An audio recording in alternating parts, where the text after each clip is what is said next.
What is going on, everyone? I hope everyone is having a beautiful morning. We got Lakers basketball tonight against the 14-26 Charlotte Hornets. But guess what?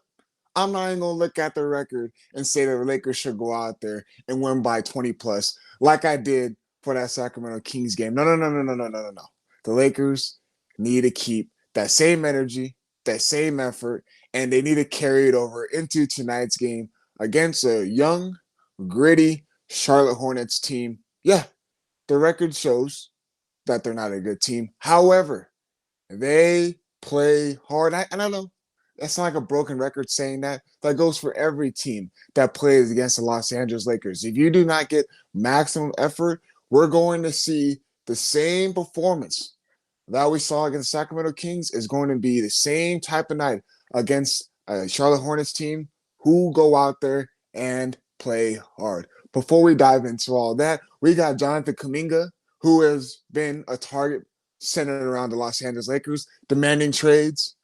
We got this Luka drama. We got Max Kellerman going out there talking about the Lakers should trade Luka Doncic and value Austin Reeves, trying to build around him. We got all this type of Lakers news. But before we do any of that, you already know that Lakers Talk Daily is presented by the beautiful Pechanga Resort Casino, and you can play your perfect combination at Pechanga Resort Casino, the official Native American resort and casino of the Los Angeles Lakers. Skip the traffic.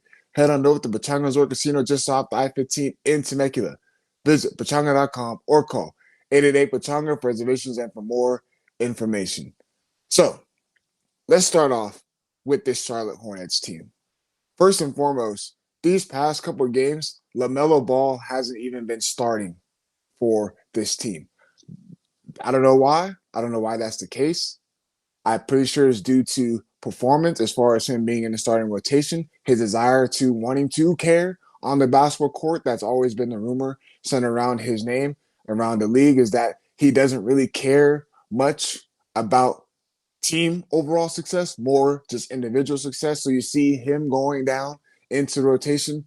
However, you guys already know there's one specific guy who goes out there and for some reason he just balls out against the Los Angeles Lakers. And he is a name that has been brought up for the Lakers to try to acquire. And he is Miles Bridges. Also, they got a guy, a really good player in Brandon Miller. And they got another rookie, two rookies, I should say, that play well together. This is going to be a good game. I know you guys are saying the Hornets stink and the Lakers should go out there and win, but we're done with saying that. For the rest of the season, we're not going to say the Lakers should win these games. I'm for sure done saying that. This is going to be a game where if the Lakers don't come out there and play hard and they let the Hornets team, they let them hang around, well, guess what? It's going to be another clutch game, another clutch victory for the Charlotte Hornets. And shout out to Parker Bell. He just gave me some more information in regards to LaMelo Ball. He has been dealing with a little bit of an ankle injury since it's been going on. It's been happening since December, so it has been lingering. So that's why you kind of see him in and out of the starting lineup rotation, kind of give him some minutes restriction. Appreciate you, Parker Bell. But, however, this is going to be another team performance for the Lakers. We love to see them putting up 81 points in the first half against Atlanta Hawks. We love to see that high-scoring offense. I was on Lakers Talk last night with Andy Kamenetsky, and all I was preaching about is it was good to see Luka, LeBron take pride in playing, especially LeBron James playing a second night of a back-to-back. That showed the care factor. That showed the willingness to be back into the winning column, because if you end up being on a 4-game losing streak, now the eyes start opening up. Now you start looking into the locker room. Now you start looking, how can we get back into the winning column? That was a much-needed victory. That was a much-needed morale change amongst the teammates, the coaching staff, all of that. That was a big win against the Atlanta Hawks. And now you go in, you fast forward, you got another game tonight. And again, the Lakers got a lot of games throughout this week. You turn around, you got the Portland Trailblazers coming up. Then right after that, you got the Toronto Raptors. And then right after that, you got the Denver Nuggets. They can't afford guys being in and out of the lineup. They're going to need a team performance. And it sucks because who knows? Are the Lakers going to be shooting that well again? Probably not. There probably will be a game tonight where the Lakers don't get the same 3-point percentage that they got against Atlanta Hawks. This is going to be probably a tough, grinded out win. Who knows? We already know that the Charlotte Hornets play the Lakers hard every single time they match up with them. But there's no need to get into a deep dive in this game. The Lakers should know what to do. If you rebound, if you be able to run in transition, if you can gather collective stops, if you don't trade buckets, if you don't settle, if you get fluid ball movement, if you actually get good shot selection, if the Lakers make free throws, because we see them struggling at the free throw line at times, then you can win this game. There's no need to be having a clutch game. But if they go out there and they blow coverages, if they don't rotate correctly, if they don't get back on defense, if they let their offense dictate their defense, if they keep on bickering at the refs, Luka, LeBron, then we're going to see some issues going into tonight's game. So, with that being said, enough with this game against the Charlotte Hornets. We'll see what the Lakers, we'll see what version of the Lakers will come out tonight against them. I want to dive into this Jonathan Kuminga news. So, Shams Charania put out a report that Jonathan Kuminga has demanded a trade with the Golden State Warriors. He wants out. He does not see eye to eye with the franchise, even though he did sign a contract extension with them during the offseason. Him and Steve Kerr, the Warriors front office, tried to figure out some ways to incorporate him and making him the player that he could potentially be. It just wasn't a good fit for the Golden State Warriors, for Jonathan Kuminga. And it was ongoing. This is not something new. We've been seeing a lot of reports amongst Jonathan Kuminga and Steve Kerr's relationship. And honestly, Kuminga, is he athletic? Oh, for sure. He can jump out the gym. Can he help a team out as far as an offensive category? Yes, he can. He's actually a willing defender. He's not bad, but I'm not going to sit there and act like he's this great ball-dominant point of attack defender.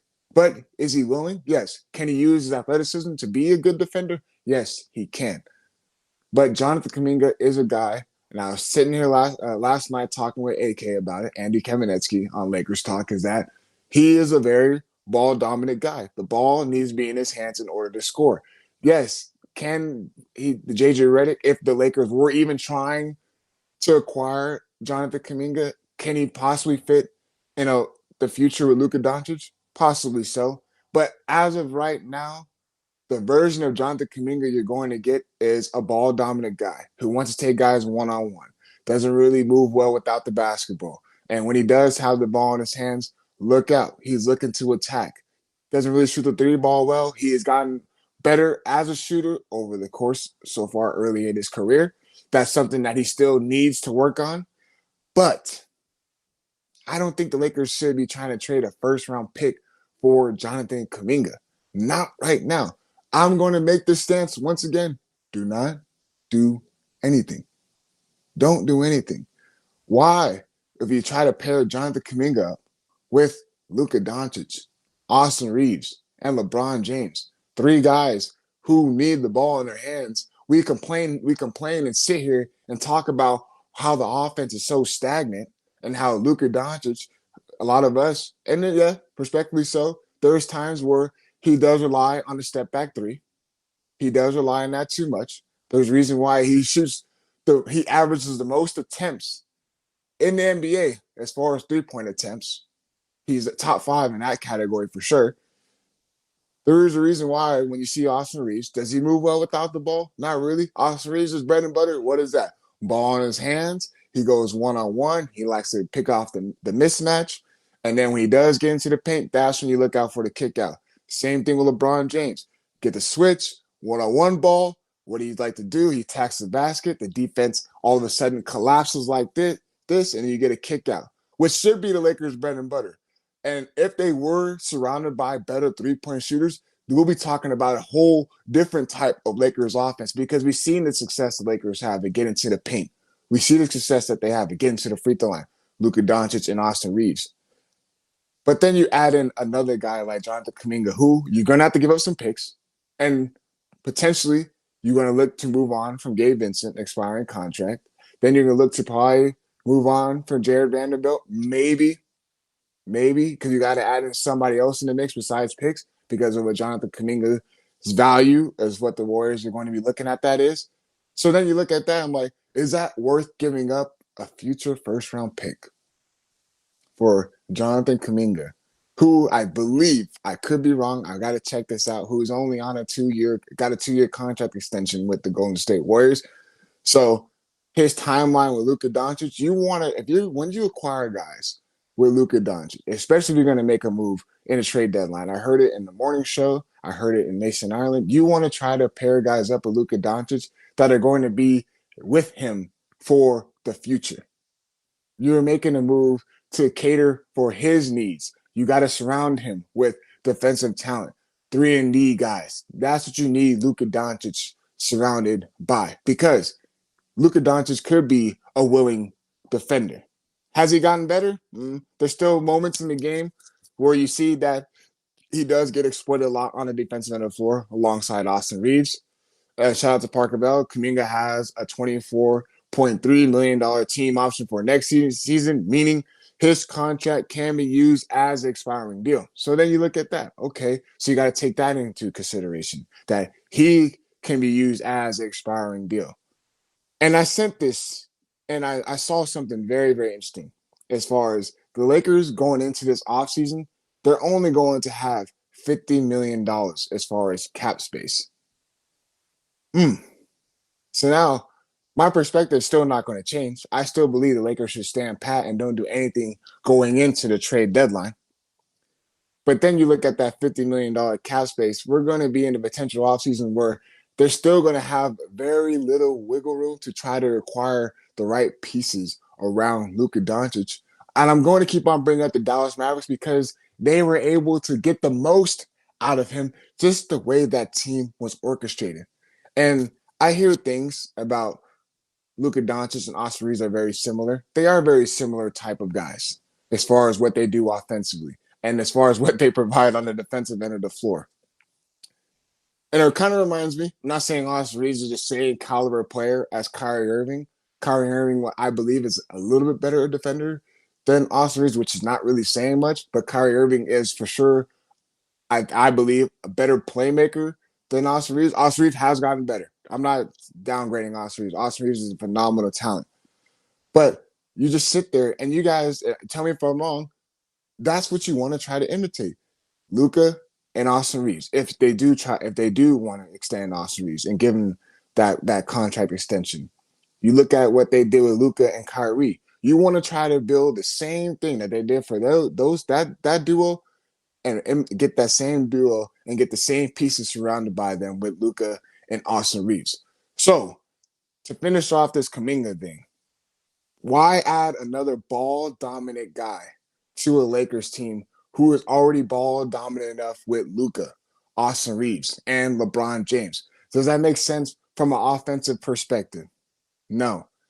Does that make sense can it make sense for a defensive perspective?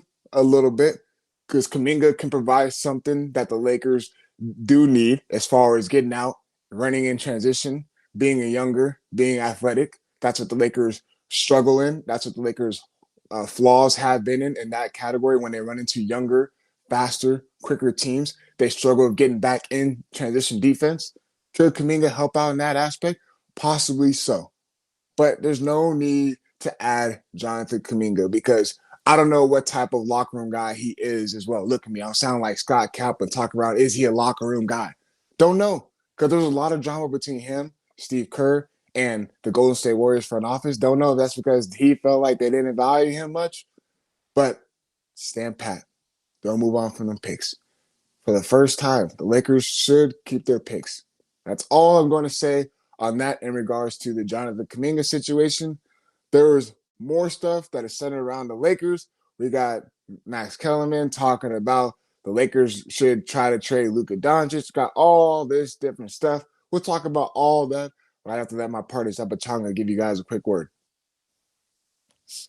At Pechanga Resort Casino, you can rock and roll, sip and slide, twist and shout. Play your perfect combination at Pechanga Resort Casino, official Indian gaming sponsor of the Lakers.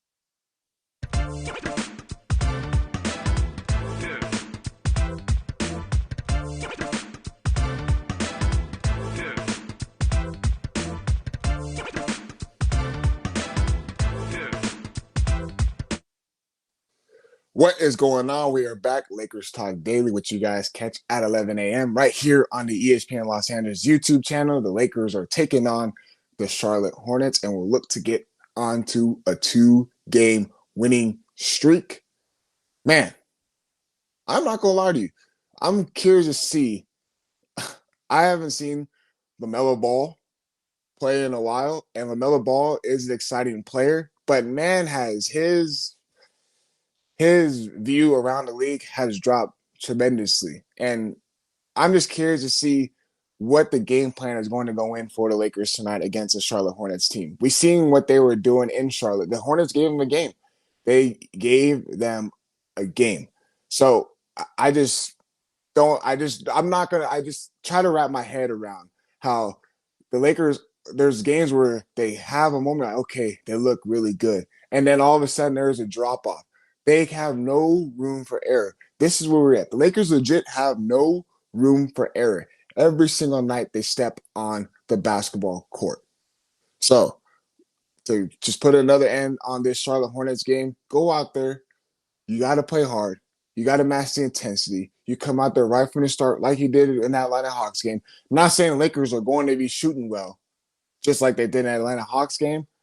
But if you do the little things, if you dive on the floor for loose balls, if you run the lanes, if you get back on defense, then all of a sudden you're setting yourself up for success. You don't always have to rely offensively and try to outscore every single opponent. And that's when we get to the second half of the season, you're going to see it. You're going to have to play defense. You're going to have to get stops. You can't sit there and try to outscore teams. You got to eventually be able to stop the basketball. So, Max Kellerman was talking to Rich Paul on his Game Over podcast. And I'm pretty sure we all seen it. And I know you guys are getting irritated. Why we got to talk about Rich Paul? Why we even give him the platform to talk about him and his trade machine ideas? Whatever. Max Kellerman said the Lakers should try to look at trading Luka Doncic. At what point would that even make sense? I know he said that the Lakers could get a haul for Luka Doncic, and that way they can build a team around Austin Reeves. At what point would you even want to trade Luka Doncic? And I know Luka Doncic frustrates me at times. I know he frustrates a lot of people, but this frustration comes from more is his settling for threes, and then his unwillingness sometimes to defend. But there's times you see him in spurts. Okay, cool. He can actually be a willing defender. That's where the frustration comes at. But in what planet have you heard anyone say trade a generational talent like him away after you just acquired him? Remember how the news is all out when the Lakers acquired Luka Doncic, when they traded Anthony Davis to the Dallas Mavericks? Everyone's reaction, what was their reaction? Oh my God, we got a generational talent. The Lakers have a new future. The Lakers have someone that they have another superstar that they can build around for the foreseeable future. And you want to make a proposal that the Lakers should trade Luka Doncic to build around Austin Reeves? No, absolutely not. Absolutely not. Luka Doncic is someone that you can build around. You just got to acquire the right pieces. And that's when my philosophy of staying put is going to come to play. It's not going to be a quick turnaround come next year. I hope you guys know that. It's going to take some time. And I know Lakers and anything remotely with the Lakers, it's always championship driven. Championship driven. Star driven talent is what John Ireland likes to say. But at some point in this time frame, with the new ownership group coming in, How about we look at it at a different perspective? How about we look at it as, hey, we have to slow down. Maybe we have to understand the future. Maybe we don't need to be eager to try to acquire someone right now and try to trade for someone during the trade deadline like we've been doing these past couple seasons. Why don't we just be patient and see the product that's being built within? Why in earth trade a superstar talent like Luka Doncic? Come on, Max Kellerman. I'm sorry. I love Max Kellerman, but that idea just blew my mind when I saw that. There's no reason to even remotely even think about doing something like that. So, I mean, I I can't even gather my thoughts together just hearing that. Trade away Luka Doncic so that way you can get a bigger haul so you can build around Austin Reeves. Absolutely not. Absolutely not. So now we get in trade deadline is a couple weeks away. You still see some more names being lingering around. I saw someone tweet at me that the Portland Trailblazers, they're a team that's been up and down. And I know I didn't tell my guys, Graham and Parker, but this is something that just came to the top of my head because the tweet just popped up. Why would the Lakers go after Drew Holiday? As much as I would love Drew Holiday being on this Lakers team, I don't think the Portland Trailblazers are going to be willing to move on for him. Drew Holiday, if he were to be on the move, I feel like he would have been on the move earlier this year because he could have gotten bought out and he could have been on the move already for a championship contending team. But the Portland Trailblazers obviously see something in Drew Holiday because that's the first time I've seen that someone tweeted at me, Lakers should just go after Drew Holiday. All these different trade ideas, these different trade machines, they sound real good on paper. But again, we got to look at it as, do the Lakers really have valuable assets to acquire, especially a guy like Drew Holiday that you see on the screen? Do the Lakers really have the assets to do that? No, I don't believe so, and I don't think they do.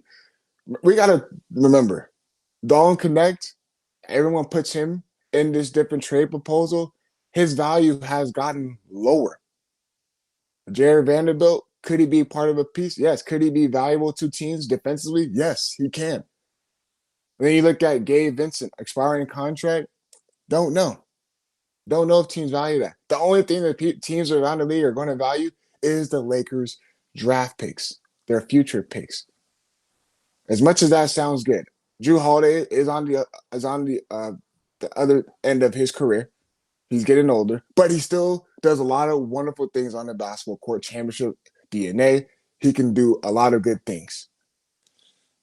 Just don't know what the ideal piece is right now. If the Lakers were to make a trade deadline move, that would really get this team over the hump to get them to a finals appearance. I don't really see it. And I'm just being realistic. I'm just being honest. I don't see this team really being championship level contenders, even if they were to acquire someone during the trade deadline. I just don't see it. And it's okay to understand that. It is okay to believe that. It's okay. I'm telling you guys right now. All right, I gotta take a little break because the trade deadline gets me fired up because you see all these different types of names and all these different types of mood and everyone is always linked to the Lakers. And it's like, why do we need to always be aggressive during the trade deadline just to try to get someone to win now? No, there's no need to do that. Let's move on from that idea. Let's have a different plan and perspective. So, my guys, Parker Bell, Graham Metzger, we're going to bring you guys in. What do we got, my brothers? Okay, so, well, the thing is, we have some more about draft talk that we can get into and different ways in which these picks can maybe be shifted into multiple picks to then open up the optionality for the Lakers. But what we'll do is we'll break this apart. You know, we want to have some fun back here. We want to allow everybody to breathe a little bit, like you said. So here we are facing the Charlotte Hornets, which, of course, you've mentioned LaMelo Ball multiple times here. For those of us in a certain generation, and for those of us who are ball knowers, there is a constant debate amongst NBA fans who is the better high school team of all time. So we know the question. Montverde versus Chino Hills.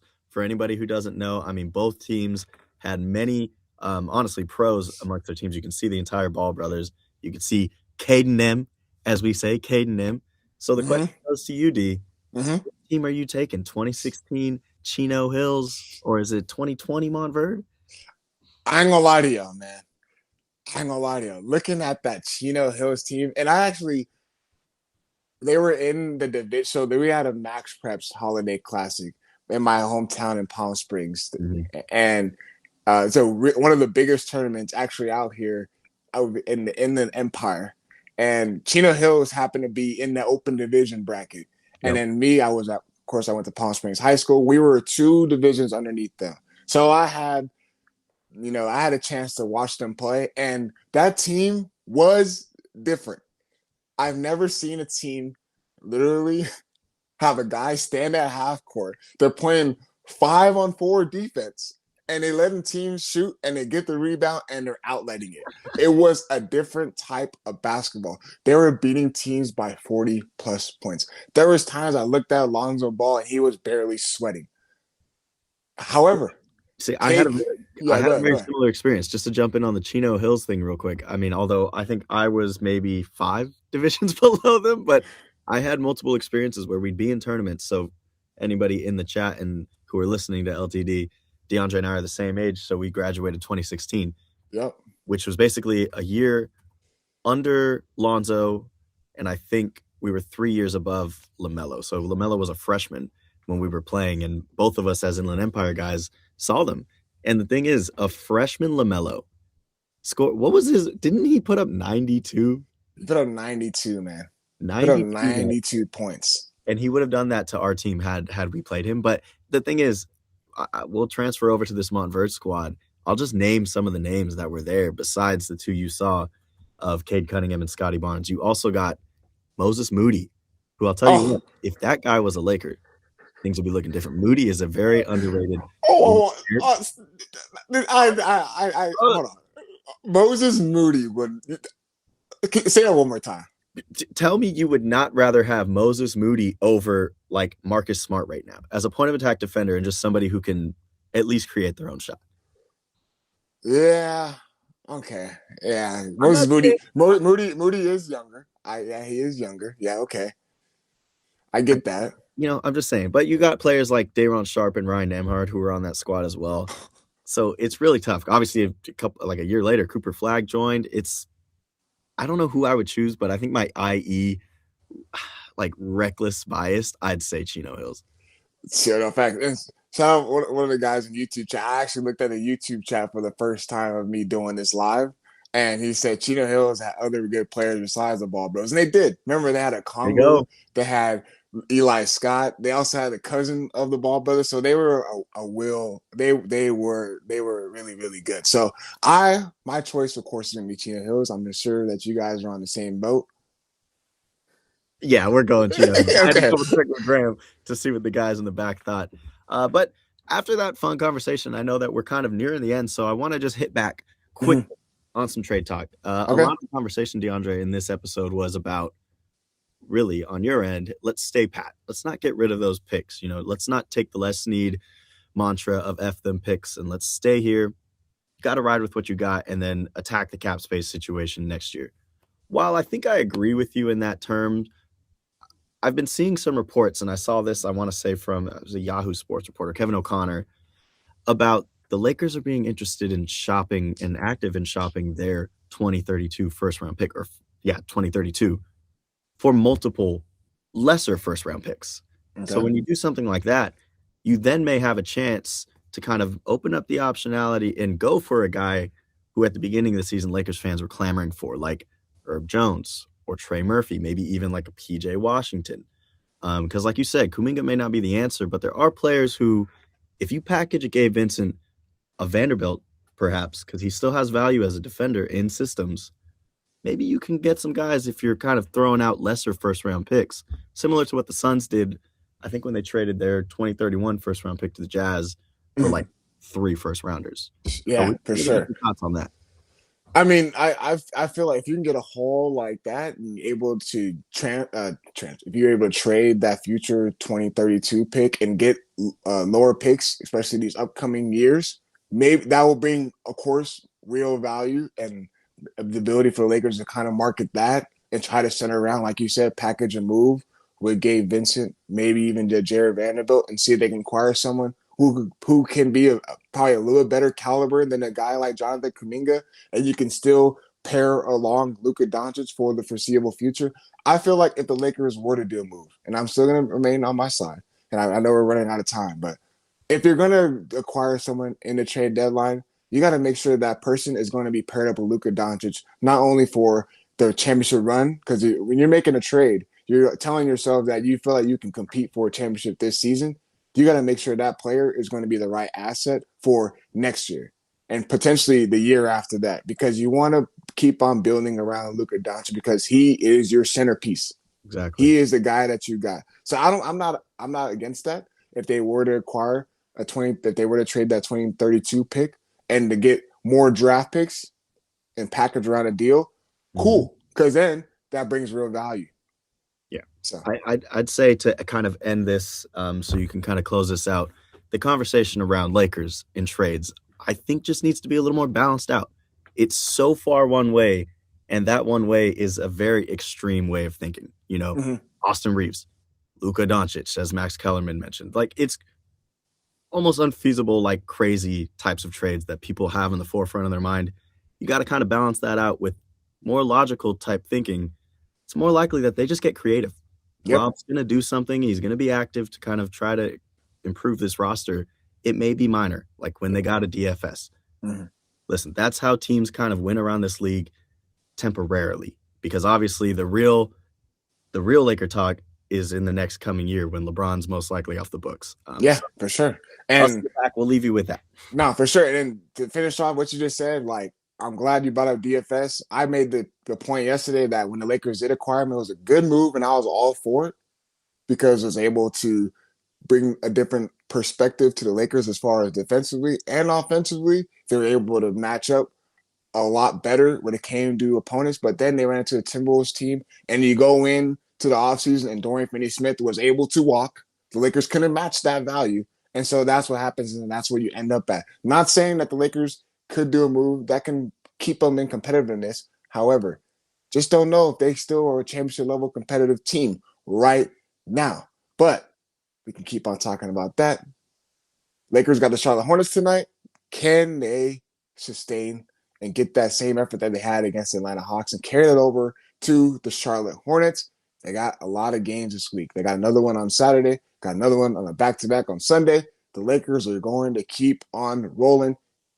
As always, for myself, for my guys out there in the social media room, Parker Bell, Grant Metzger, the whole social media team, as always, I appreciate you guys tuning in. Lakers got to get that dub, get a 2-game winning streak. Let's keep it rolling. As always, I'll talk to you guys tomorrow. We out.